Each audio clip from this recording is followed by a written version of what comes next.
نین صلی اللہ علیہ وسلم نے فرمایا افضل الذکر لا الہ الا اللہ. بولیے ذرا, پھر بولی کروں میں افضل ترین ذکر ہے. حدیث قدسی ہے, اللہ کریم ارشاد فرماتا ہے کہ فرش سے لے کر عرش تک بڑے بڑے ستون ہیں, تھمب, پلر, بڑے بڑے پلر ہیں,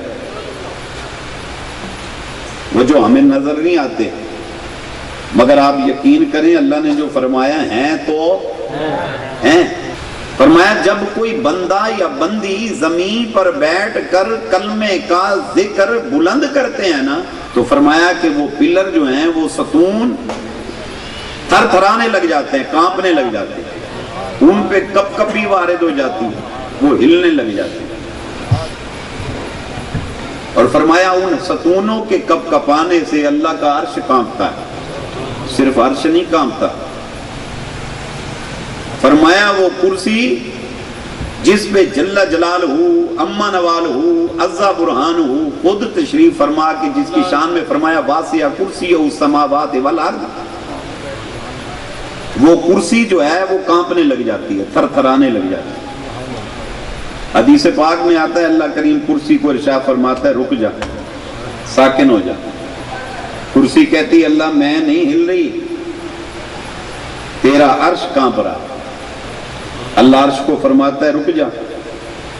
عرش کہتا ہے میں کیسے رکوں, میں تھوڑی ہل رہا ہوں, یہ تو ستون ہل رہے ہیں. اللہ کریم ستونوں کو فرماتا ہے رک جا.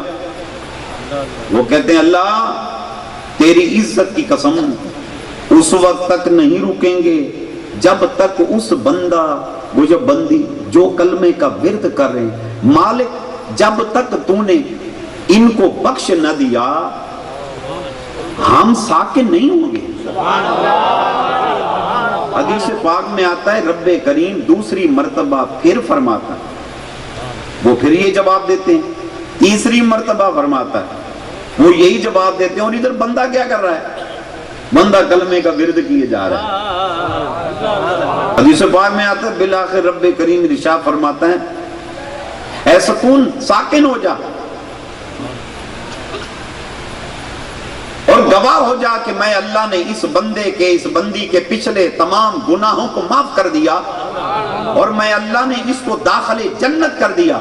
فرمایا جیسے ہی اعلان ہوتا ہے وہ ستون ساکن ہوتا ہے, وہ عرش ساکن ہو جاتا ہے, اور وہ کرسی جو تھر تھرا رہی ہوتی ہے وہ بھی ساکن ہو جاتی ہے جب اس بندے کو بخشش کا پروانہ نصیب ہو جاتا ہے.